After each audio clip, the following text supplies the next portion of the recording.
Thinking of buying an Apple? You might want to think twice.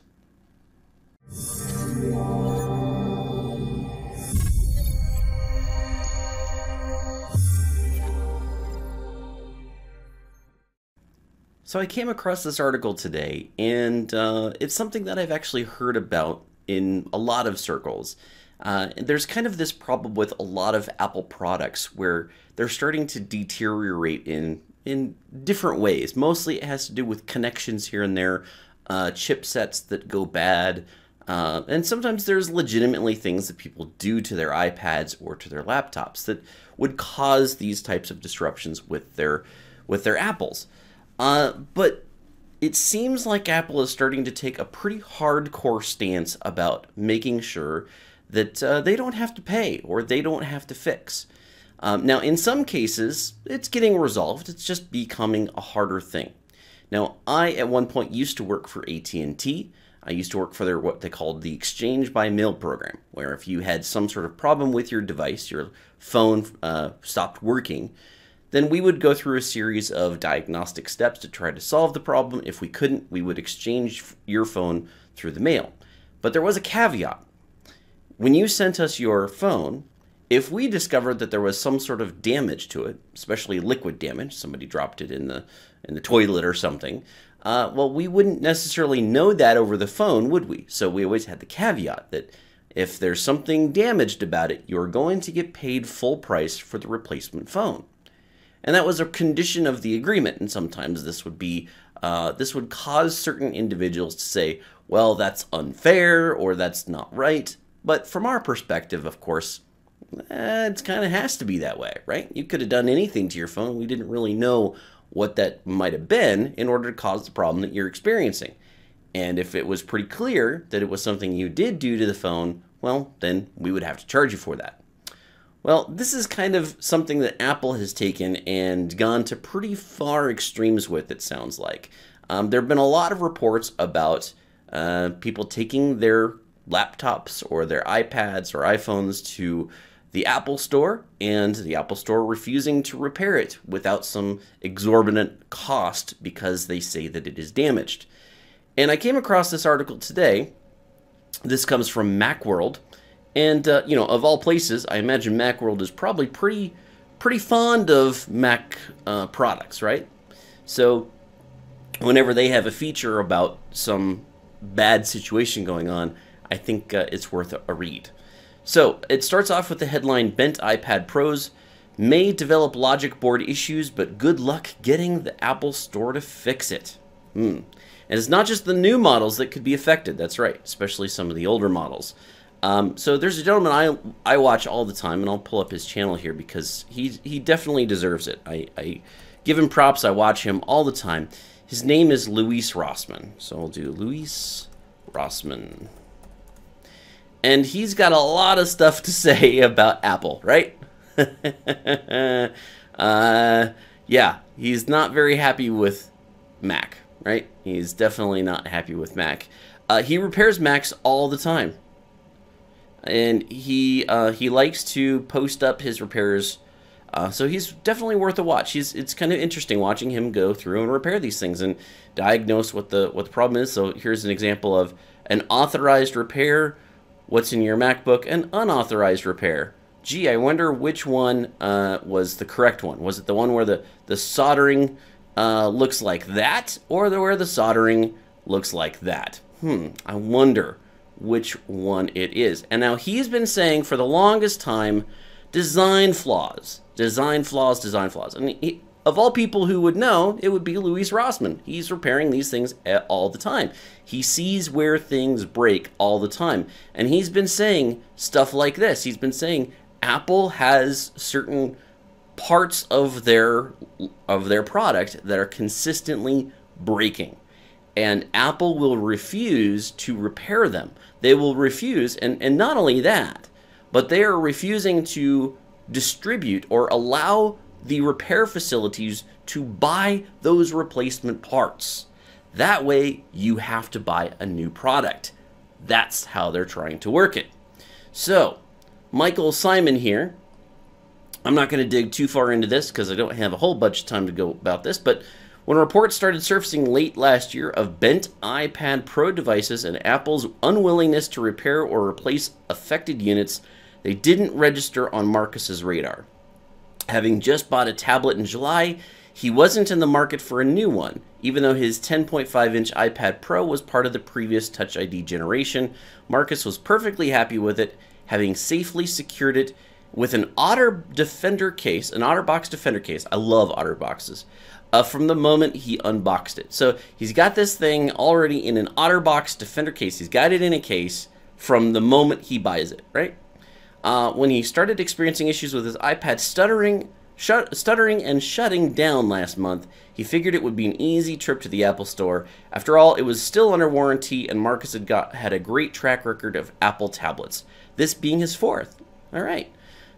But when he arrived at the Apple Store, his luck changed. The genius on duty told Marcus that his 6-month-old iPad, 6 months, was unrepairable, and he would have to pay $450 to buy a replacement unit. Why? Because it was bent. Because it was bent. This is a very, very common one. Because it was bent. So he's got this thing in an OtterBox. Now, I gotta grant you, we don't really know, right? At this point, we don't really know. Is it bent? Maybe there's something to that. Maybe it did get bent. You know, when I was working at the Exchange by Mail, I'd tell people, you know, if there's some sort of damage to this device, then you're going to have to pay for the replacement unit. That's just the way it is. Let's see how bent this device is. Does that look bent to you?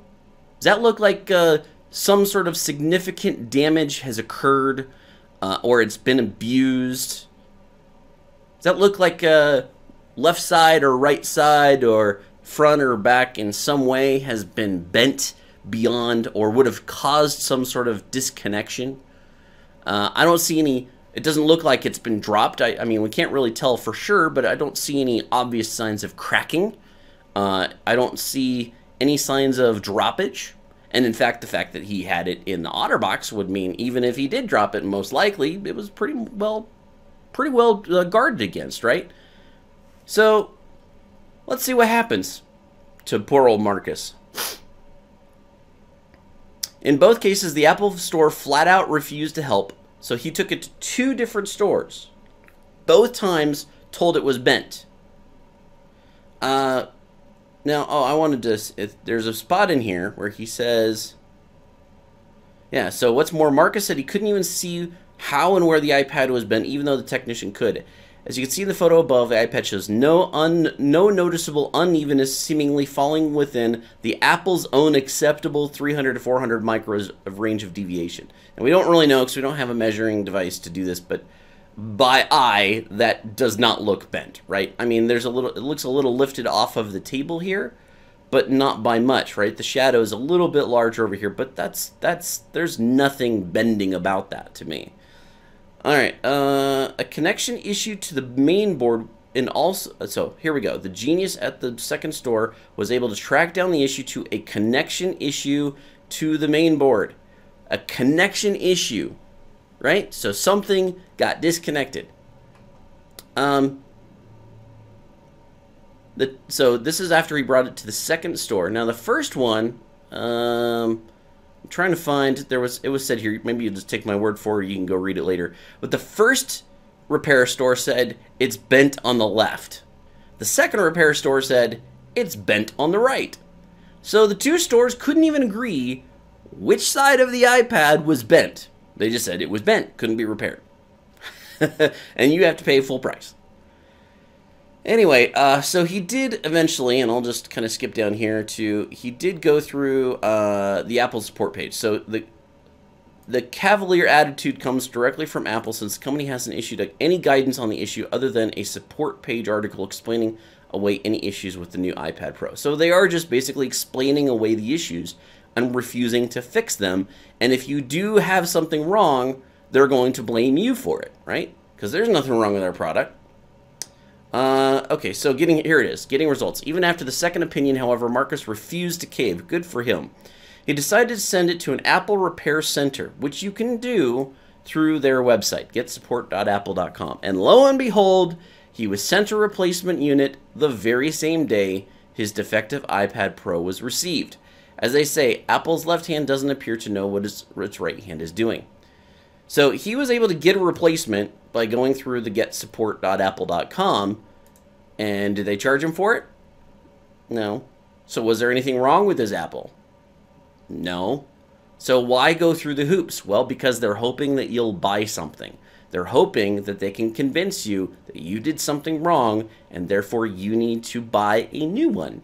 The other thing about Apples is most people that I know who buy Apple refuse to buy anything else, right? It's like, I'm Apple, baby. I'm going Apple. I'm not going to look outside. They get so hooked on the way that things work with an Apple that they're not going to go anywhere else. So this is a great deal for Apple. They can convince their customers of just about anything because they don't want to go anywhere else. Now, obviously, that's not everybody. There's a lot of people who are Apple and Android and PC fans. I happen to like all three of them to a certain extent. I'm not a huge Apple fan. I don't own an iPhone. I have owned iPods in the past. And, you know, I found them very good devices. I like them. But definitely you have to be concerned if companies are going to be doing practices like this. And based upon my experience in the phone industry, you know, I have to say there's a certain amount that you have to be concerned about. You know, did I actually break this thing? Like, that's a legitimate thing. It does happen. But if a company is using that policy, they can abuse that policy. And you got to be careful of that. And that sounds like that's what Apple's been doing here for the last, well, year or so in order to try to ensure that they make money. And it may very well be. And there seems to be a lot of issues, as Louise Rossmann, again, has pointed out. There's a lot of different devices that seem to be having these kind of problems.